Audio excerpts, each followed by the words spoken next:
Forecast now, 68 degrees, things kind of calming down. We talked about a lot of the rain that moved through. Yeah, down in South Carolina, south of, Columbia area, down towards the Orangeburg area. Last night was a long night with heavy rain. Tonight, we've got a lot of that lingering moisture in the form of humidity, which is going to lead to dense fog. This is a view from Monroe, but you see the fog will be a huge issue overnight into the morning hours. Just a word of caution, if you're up early tomorrow, if you're traveling out of the airport, likely going to be some delays. Warm and humid, that's going to last one more day. Pretty sticky day tomorrow. In fact, we could be near record highs in the afternoon, but cooler temperatures for the weekend, but still slightly above average. We showed you those current temperatures. That's above our average high for this time of year. Tomorrow afternoon, though, you're looking at temperatures in the low 80s. That is certainly going to be near record territory.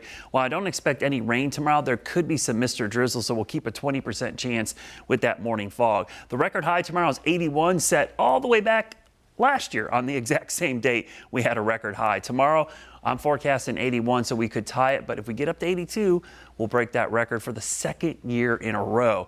That cold front, though, is to the north. The good news about this front, it actually dries things out. What I mean by that is a northeast wind as opposed to a southeast wind. That east wind has been pushing in a lot of heat and humidity. When you get a northeast wind, that at least dries the atmosphere out. It gives us some better feeling air.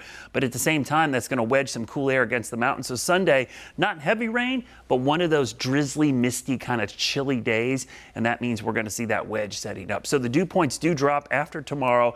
Probably late in the day, we'll start to feel that drier air filter in, and the drier air will stick around. Not often I show the dew point chart here in November, but we're going to have to do that. A little bit of mist and drizzle tomorrow morning, but there's that Sunday rain chance. That's basically going to be light rain. Don't expect it to be heavy, but it could be pretty persistent, that mist and drizzle lasting most of the day. There is Hurricane Raphael. It actually gained a little bit of strength tonight. We'll show you the eye showing up clearly. Hurricane hunters are in there. So why is this thing getting a little bit stronger?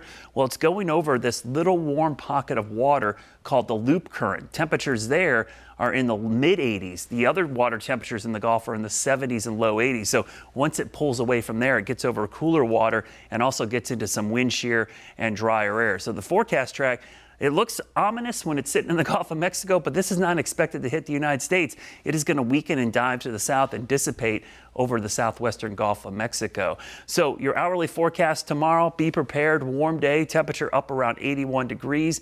Your 7-day forecast, though, is going to show you temperatures are going to stay kind of chilly on Sunday with that rain, but then warm right back up in the 70s Monday.